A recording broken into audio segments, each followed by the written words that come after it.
Welcome to Defense Briefing. The content of the briefing includes Chicago PD.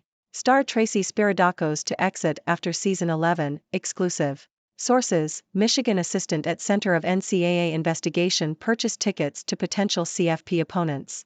Hamas strikes Israeli cities in massive rocket assault as Gaza death toll rises. Israel strikes Syrian army assets after rocket launches, Israeli military says. 24 U.S. troops injured in attacks since Gaza war began, officials say. Chicago PD. Star Tracy Spiridakos to exit after Season 11, exclusive. Yahoo! Tracy Spiridakos is leaving Chicago PD following Season 11. Spiridakos joined the NBC procedural in Season 4, first as a recurring character before being promoted to a series regular in Season 5. She has appeared in 127 episodes. Jesse Lee Soffer, who portrayed Spiridakos' character's husband, Jay Halstead, left the series after 10 years in Season 10. Sources, Michigan assistant at Center of NCAA investigation purchased tickets to potential CFP opponents. Yahoo! The University of Michigan's football team is under investigation by the National Collegiate Athletic Association, NCAA, for allegedly stealing opponents' play call signals and other proprietary information. The investigation, which has been ongoing for over a year, is centered around a former student assistant at the school who is alleged to have attended games of other teams, including those in the college football playoff, and recorded play call signals. Michigan head coach Jim Harbaugh has denied any knowledge of or involvement in the alleged scheme. Hamas strikes Israeli cities in massive rocket assault as Gaza death toll rises. The Globe and Mail.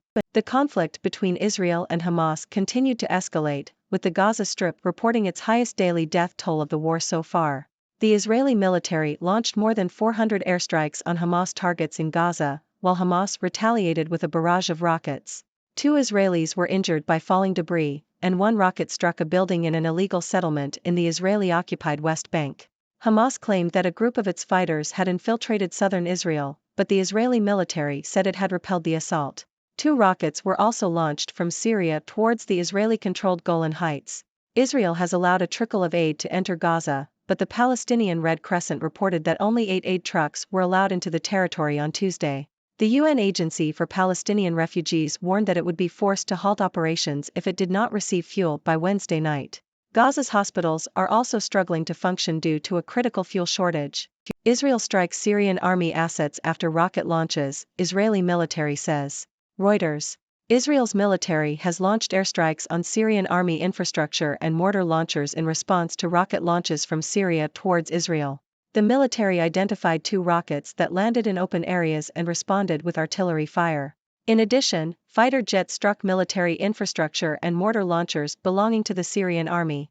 Israel did not accuse Syria's army of firing the rockets, and there has been no immediate comment from Syria. Israel has recently been involved in conflicts with Lebanon's Hezbollah and militants in Syria, in addition to its ongoing battles with Hamas militants in the Gaza Strip. 24 U.S. troops injured in attacks since Gaza war began, officials say. Washington Post. At least 24 U.S. soldiers were injured in a wave of attacks on their bases in Iraq and Syria over the past week. The Biden administration withheld this information, acknowledging that U.S. troops in the Middle East were at heightened risk due to escalating tensions between Israel and Palestine. The most significant attack occurred at the Al-Tanf garrison in Syria, where 20 troops were injured when multiple one-way drones targeted the base. There were also attacks on Ain al-Assad Air Base in Iraq and 3 other installations. A fall-themed menu for Australia's state dinner. New York Times. The 4th state dinner hosted by the Biden administration will honor Anthony Albanese, the Prime Minister of Australia. The event will feature a menu of fall vegetables, a backdrop of florals, and instrumental music performed by military bands. The entertainment portion of the visit was changed due to world events, and the B-52s were scheduled to attend as guests instead of performing. The menu, developed by chef Katie Button, includes dishes such as farro and roasted beet salad, butternut squash soup, and sarsaparilla braised short ribs. The decor of the dinner will be themed around painted landscapes in the United States and Australia, with a palette of blues, purples, and pinks. The guest list is traditionally released by the White House just before arrivals begin. Federal mediator calls for new talks in bid to end St. Lawrence Seaway strike. The Globe and Mail. The strike by Canadian workers that closed the St. Lawrence Seaway is costing U.S. jobs at Great Lakes ports and manufacturers as ships are stranded and cargo is diverted to the East Coast, U.S. industry officials say. Anticipation builds for Xi-Biden summit as Chinese, U.S. officials meet. South China Morning Post. Preparations are being made for a summit between Chinese President Xi Jinping and U.S. President Joe Biden next month, according to analysts. Chinese Foreign Minister Wang Yi is due to visit Washington from Thursday, potentially to firm up details of a meeting that has yet to be confirmed between the two presidents at the Asia-Pacific Economic Cooperation Forum in San Francisco. The two countries have been at loggerheads over issues ranging from trade and technology to security and human rights, although tensions have eased recently with official exchanges between the two powers. Canada joins US in appealing for humanitarian pauses that could give civilians in Gaza a chance to receive aid. The Globe and Mail. Canada has called for a humanitarian pause along with the United States to allow more aid to reach civilians trapped in Gaza. This call comes after one of the bloodiest 24-hour periods in the 18-day-old war between Israel and Hamas. The Ministry of Health in Gaza said that 704 people had been killed over the previous 24 hours, marking the highest one-day death toll in the territory so far in the conflict. Hamas launched its most audacious assaults on Israel since its cross-border invasion on October 7. The Israeli military said that more than 400 Hamas targets had been hit in the latest wave of airstrikes meant to prepare the way for an anticipated ground invasion of Gaza. Hamas retaliated by firing a massive barrage of rockets, setting off sirens and sending residents running for cover in Tel Aviv and the southern city of Beersheba.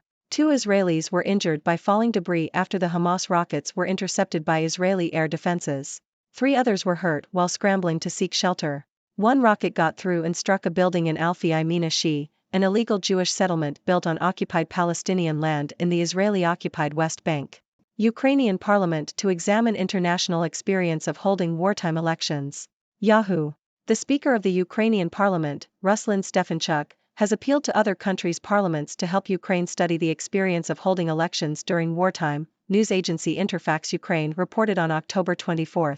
I have appealed to my fellow parliamentarians from many parliaments with a request. Please, share your parliament's experiences, how you have or have not conducted elections during a war, said Stefanchuk.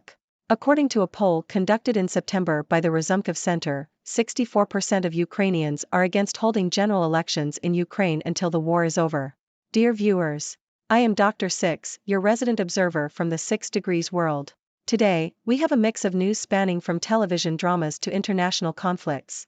Let's dive in. In the world of television, Tracy Spiridakos is bidding farewell to Chicago PD after season 11. While we'll miss her on the show, change is inevitable in the entertainment industry. Speaking of change, the University of Michigan's football team is under investigation for allegedly stealing opponents' play call signals. It seems they took the term "study your opponent" a bit too literally. And in international conflicts, the tension between Israel and Hamas continues to escalate, with both sides launching attacks and suffering casualties. It's a grim reminder of the complexities and challenges in achieving peace in the region. On a lighter note, the Biden administration is hosting a state dinner to honor the Prime Minister of Australia, Anthony Albanese. The fall-themed menu sounds delicious, and the painted landscapes from the United States and Australia will surely make for a beautiful backdrop. Meanwhile, the strike at the St. Lawrence Seaway in Canada is causing disruptions for U.S. ports and manufacturers. Looks like the strike is making waves, or rather, blocking them. In international politics, anticipation is building for a summit between Chinese President Xi Jinping and U.S. President Joe Biden. It's a significant meeting that could potentially shape the future of the U.S.-China relationship.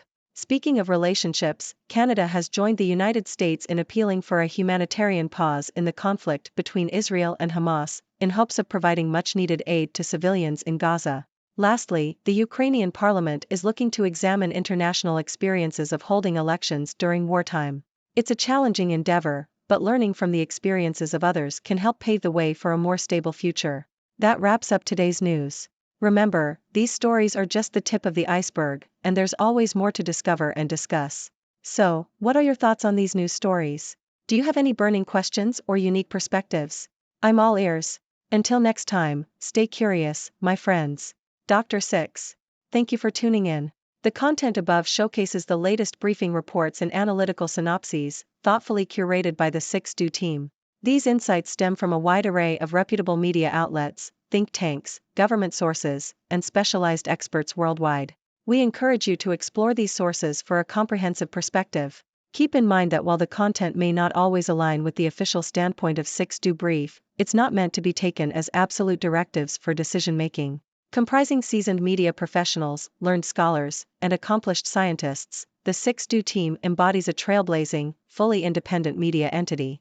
To customize 6Do Brief to meet your professional needs, you have the option to subscribe to a diverse array of briefings on our website, 6dobrief.com. Regardless of your location, you can conveniently receive 6Do Brief via email.